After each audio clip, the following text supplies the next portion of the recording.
바베스의 만찬이라는 영화가 있는데요. 그 영화의 줄거리를 잠시 소개하려고 합니다. 덴마크의 어느 조용한 해변 마을에서 이제 만찬이 열렸습니다. 거기에 초대받은 사람들은 그 마을의 나이가 드신 어른들입니다. 그리고 그 만찬을 준비하여서 초대한 사람은 바벳이라고 하는 사람인데, 이 사람은 어디에서 왔는지 모르지만은 와서 그 마을에 와서 남의 집에 식모살이를 하는 사람이었습니다. 식모가 이제 만찬을 차려놓고 사람들을 초청을 하였는데, 사람들이 음식이 맛이 없다고, 뭐 이런 음식을 가지고 초대를 했느냐고 불평을 투덜투덜 그렇게 했습니다. 그런데 뒤늦게 그 만찬에 로렌스 장군이 참여하게 됩니다. 이 사람은 은퇴한 장군인데, 아주 이 사람의 특징은 세상에 온갖 맛있는 음식들을 다 찾아다니면서 먹어보고 하는 미식가입니다. 근데 이 로렌스 장군이 그 만찬에 참여하여서 차려놓은 음식들을 먹더니 이 사람이 아주 감탄을 하고 극찬을 합니다. 자기가 전 세계를 다니면서 맛있는 요리를 먹어보았는데 최고는 저 파리에 있는 앙겔레 레스토랑의 음식이었다.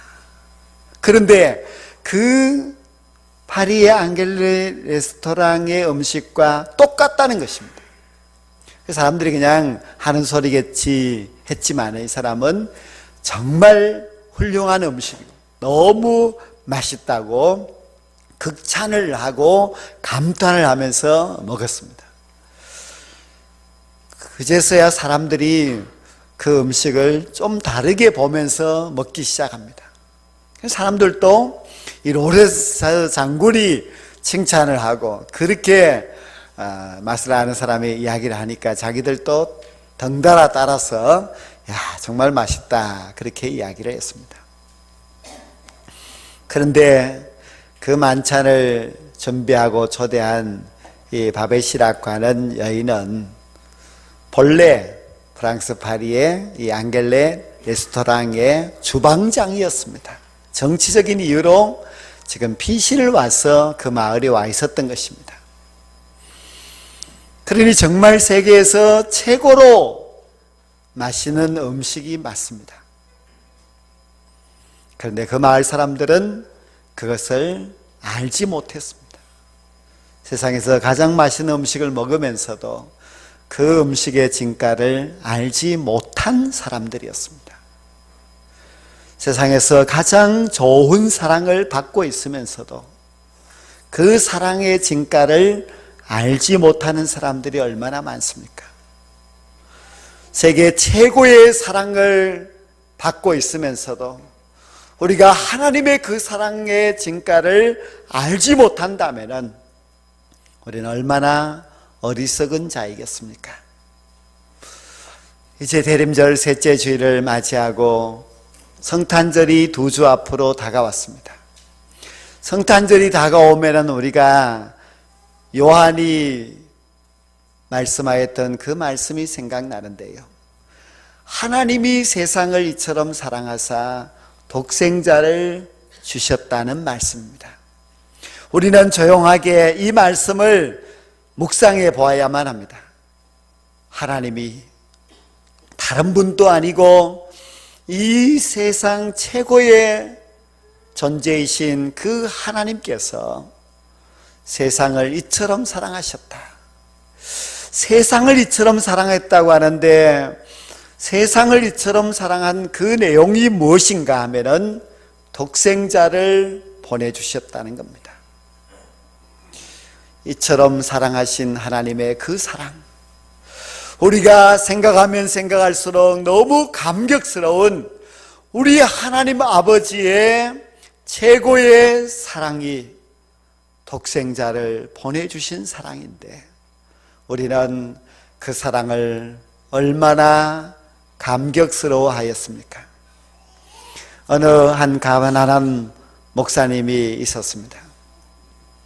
얼마나 힘이 들었으면은 부업을 다녀야 되는데 도시락을 싸서 부업을 다니다가 어느 날 하나님을 이렇게 찬송했습니다. 그 크신 하나님 사랑 말로 다 형용할 수 없다. 그리고 하늘을 두루마리 삼고 바다를 먹물 삼아도 한없는 하나님 사랑 기록할 수 없다고 했습니다. 이 가난한 레만 목사님이 고백하였던 그 고백을 우리가 찬송가로 부르면서도 우리는 얼마나 그 가사가 내 마음에 와닿고 나도 그러한 마음이라고 공감하고 있습니까? 여러분들도 하나님의 그 크고 대단한 사랑에 대하여서 감격해 본 적이 언제이십니까? 그런 감격을 자주자주 하면서 살아가고 있습니까? 우리는 최고의 사랑을 받은 자이면서도 그 사랑을 잊어버리고 살아가고 있는 그런 삶을 살고 있지는 않습니까? 오늘 에베소서 이 2장 1절에 보면은 하나님은 허물과 죄로 죽었던 너희를 살리셨도다 하셨습니다. 죽었던 자를 하나님이 살려주셨다고 하셨고 또 그 후의 말씀도 보면은 마귀를 따라 본질상 진노의 자녀였던 우리를 긍휼히 풍성하신 하나님이 그 큰 사랑으로 허물과 죄로 죽은 우리를 살리셨다고 하셨습니다. 하나님의 사랑은 죽었던 자를 살려주는 사랑입니다. 우리가 물론 고마운 일들이 이 세상에 살다가 보면 많이 있지요. 그러나 죽은 자를 살려준 것보다도 더 큰 고마운 일이 무엇이 있겠습니까?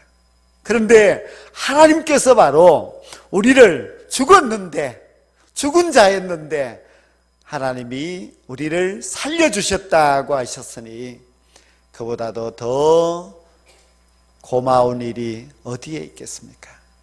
하나님의 그 귀한 사랑을 알지 못하고 살아간다면 우리는 진정 그리스도인이라고 할 수가 있겠습니까? 하나님은 성탄절을 통하여서 하나님의 진짜 사랑을 우리들에게 보여주셨습니다. 성탄절은 바로 하나님이 세상을 이처럼 사랑하사 독생자를 주신 날입니다. 우리가 독생자가 이 땅에 태어난 성탄절이 하나님이 우리에게 보여주신 진짜 사랑을 보여주신 그날이라는 것을 우리가 잊어버려서는 안 됩니다. 하나님께서 예수님을 왜 보내셨습니까?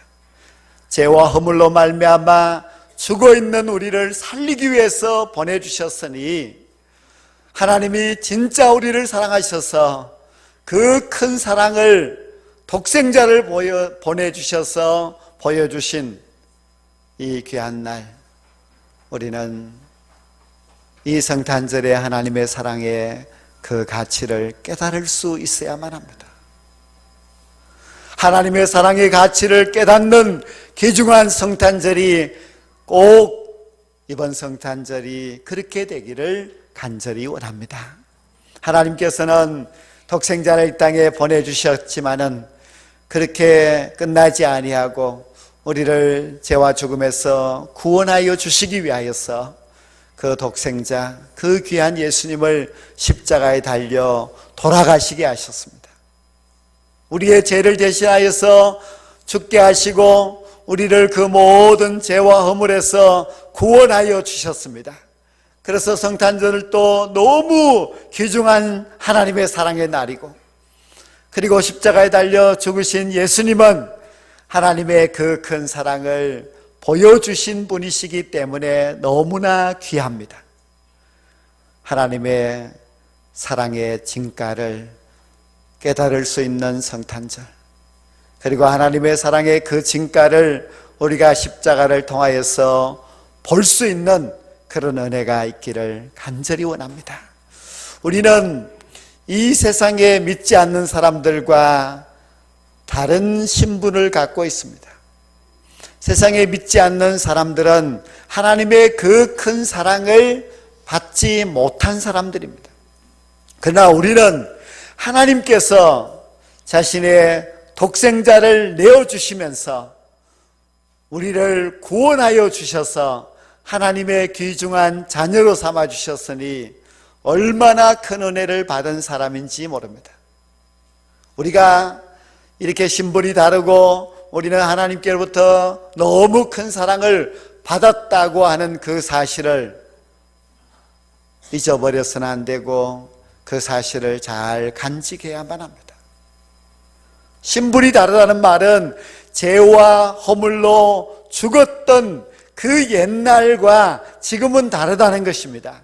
죄와 허물로 죽었던 자는 지옥으로 갈 수밖에 없는데 하나님께서 우리를 구원하여서 하나님의 자녀가 되고 영원한 천국의 백성이 되게 해주셨으니 얼마나 감사한 일입니까? 우리는 세상 사람들이 하나님을 모르고 하나님의 사랑도 알지 못하지만 우리는 하나님을 알고 하나님의 사랑을 깨닫기에 하나님 앞에 진심으로 감사해야만 합니다. 또 우리는 하나님이 이처럼 우리를 구원하여 주신 것은 우리의 행위를 보고 구원하신 것이 아니라 우리의 믿음을 보고 구원하여 주셨으니 더욱더 감사합니다. 오늘 이 말씀에도 너희는 그 은혜에 의하여 믿음으로 말미암아 구원을 받았으니 라고 말씀하고 있습니다. 여기도 보면은 믿음이 먼저가 아니고 은혜가 먼저인 것을 알 수가 있습니다. 하나님께서 먼저 우리에게 은혜를 베풀어 주셔서 우리로 하여금 예수 그리스도를 믿게 해주셨습니다. 그리고 그 믿음을 보시고 우리를 구원해 주셨습니다. 모든 구원은 전적으로 하나님의 은혜요, 하나님의 선물입니다. 우리가 믿으려고 해서 우리가 행위를 잘해서 구원받은 것이 아니라 하나님이 전적으로 선물로 은혜를 베풀어 주셨고 그 은혜를 받았기 때문에 우리가 예수님을 주로 믿게 되었습니다. 그리고 그 믿음을 보시고 하나님이 우리를 하나님의 자녀로 삼아 주셨고 구원해 주셨으니 모든 것이 다 하나님의 은혜이므로 우리는 그 하나님의 은혜에 감사할 수 있어야만 합니다. 이렇게 큰 사랑, 이렇게 큰 긍휼을 입었음에도 불구하고 우리가 하나님의 사랑을 알지 못하고 살아간다면 마치 덴마크 어느 해변 마을 사람들과 같이 최고의 음식을 먹으면서도 불평하는 사람들과 똑같은 그런 어리석은 신자가 아니겠습니까? 최고의 사랑을 받은 우리들은 하나님께 감사할 수 있어야만 합니다. 근본 성찬절을 통하여서 우리 모두가 하나님의 사랑의 진가를 알고 하나님 앞에 감사를 드릴 수 있는 귀한 은혜가 있기를 간절히 원합니다. 이 성탄절이 나를 위하여서 예수님이 오셔서 나를 위하여서 예수님이 죽으셨다는 것을 깨닫는 날이 되어서 그 하나님의 크신 사랑을 감격해하고 감사하며 영광 돌릴 수 있는 귀중한 성탄절이 될 수 있기를 원합니다. 우리가 성탄절을 앞둔 4주간을 대림절이라고 부릅니다. 대림절을 또 다르게 말을 하면은 겨울의 사순절이라고 부릅니다. 우리가 봄의 사순절은 아주 경건하게 잘 지킵니다. 교회도 보면 사순절에는 뭐 잔치도 하지 아니하고 경건하게 살고 금식도 하고 또 기도 생활도 철저하게 이렇게 하는데, 겨울의 사순절인 대림절은 너무 우리 생활이 흐트러져 있어요. 그래서 이 대림절에는 경건하지도 아니하고 그저 자꾸 우리가 즐겁게 놀고 그렇게 살아가려고 하는 점이 있는데요, 이제 남은 2주간 동안이라도 여러분들이 이것이 중요한 절기라는 것을 깨닫고 잘 살아가야만 합니다. 대림절은 다시 오실 예수님을 기다린다는 의미도 있습니다. 다시 오실 재림의 예수님을 우리가 맞이하려면 얼마나 준비를 해야 되겠습니까? 그래서 잘 준비하여서 이 한 해의 마지막에 주님을 만난다면 부끄럽지 않는 그리스도인으로 살아가기 위하여서 대림절을 더 의미 깊게 보낼 수 있기를 원합니다. 지난 주일에 제가 이 프란체스코 이야기를 했는데요, 이 프란체스코가 구원을 받고 얼마 되지 않았을 때에 우연히 길을 걸어가다가 나병 환자를 만납니다. 예수 믿고 구원받았는데 나병 환자를 만나면서 마음에 갈등이 생겼습니다. 근데 멀리서 봐도 너무 흉측한 모습이고 또 가까이 오는데 보니까 너무 냄새가 나고, 그래서 이 프란체스코가 도망을 갔습니다. 그때 주님께서 왜 도망가느냐 말씀합니다. 그래서 너무 두렵고 너무 더러워서 갑니다. 그때 주님께서 나는 저 나병 환자보다도 더 더러운 죄인인 너를 구원하여 주고 너를 받아주었는데 너가 어떻게 더럽다고 하면서 도망을 갈 수 있느냐. 그래서 프란체스코가 그 자리에서 회개를 합니다. 그리고 돌아서서 그 나병 환자에게 가서 그에게 잘못하였다고 용서를 구합니다. 제가 더럽다고 도망을 쳤습니다. 주님께서 나의 이 교만함을 지적해 주셨습니다. 정말 죄송합니다 하고 그는 자기의 입고 있던 옷을 벗어서 그에게 주고 자기가 갖고 있는 돈을 그에게 다 주고는 그때부터 사랑의 순례길을 걸어가게 됩니다. 죄와 허물로 말미암아 죽었던 자기를 살려주신 그 하나님의 사랑을 잊지 아니하고 감격해하면서 그는 일생 동안 사랑의 순례길을 걸어갑니다. 그리고 마지막 그가 죽을 때에 나의 주님, 나의 전부이신 예수님이라는 말을 남기면서 죽게 됩니다. 하나님의 그 크신 사랑을 조금이라도 우리가 안다면은 우리도 그 사랑에 보답하며 살아가야 되지 않겠습니까? 우리가 그 큰 사랑을 알면서도 그 사랑을 저버리고 살아간다면은 어찌 구원받은 자라고 할 수가 있겠습니까? 이제 성탄절이 다가오는데 요즘 가만히 보면은 이 성탄절이 세상에 빼앗기고 있는 것 같아요. 그래서 참 안타깝습니다. 세상이 더 화려하게 꾸미고 세상 사람들이 더 크리스마스를 기다리고 있어요.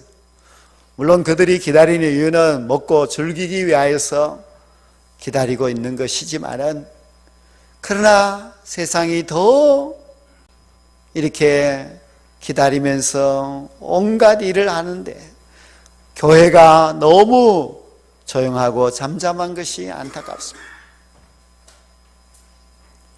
우리가 성탄절의 주인이 예수님이시며, 그리고 이 성탄절은 교회가 주인이라는 것을 안다면 성탄절을 다시 세상에서 우리가 빼앗아 와야만 합니다.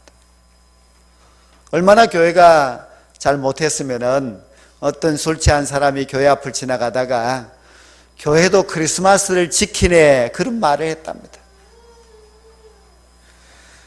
세상 사람들은 크리스마스가 예수님이 탄생하신 날인 것을 모르고 그저 산타크로스만 생각하는 그런 세상이 되었고, 교회도 세상 사람들에게 동조가 되어서 크리스마스를 그저 세상 사람들과 놀고 망연회를 하고 하는 그런 날로 생각을 하면 안 된다는 것입니다.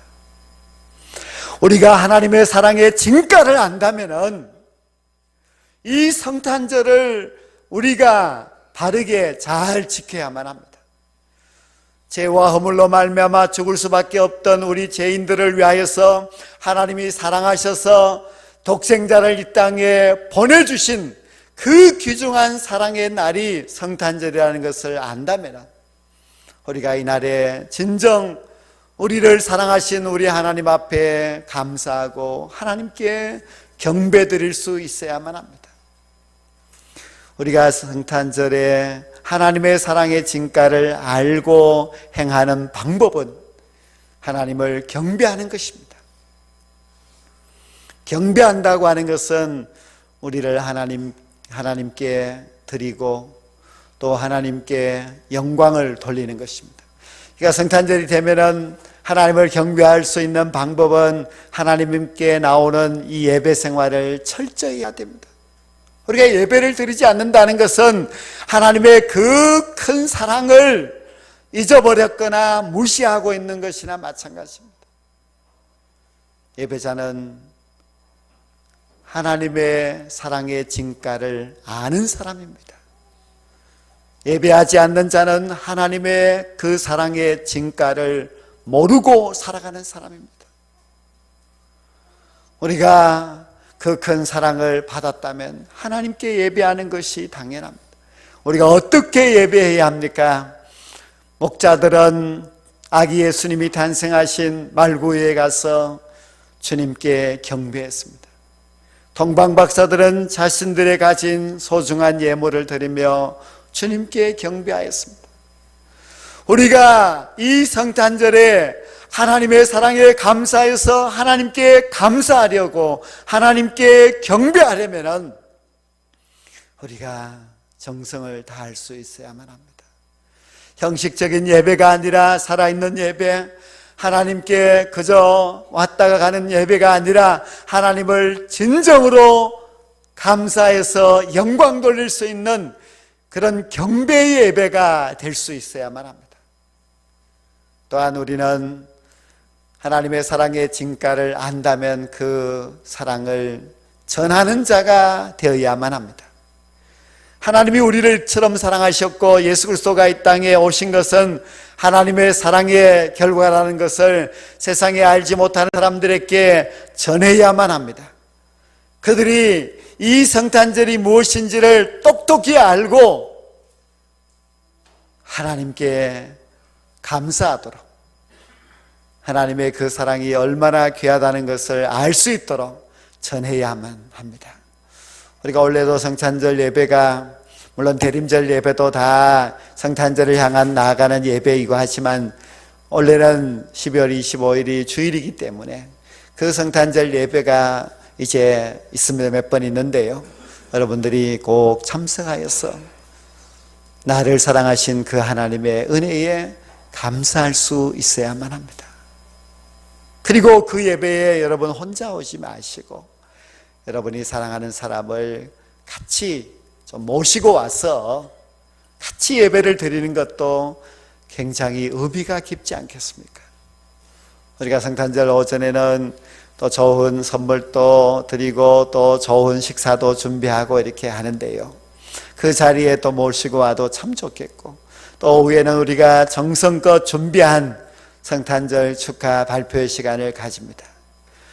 이 귀한 시간에 누구든지 오면은 아마 하나님의 사랑을 분명히 보고 깨달을 수 있을 것입니다.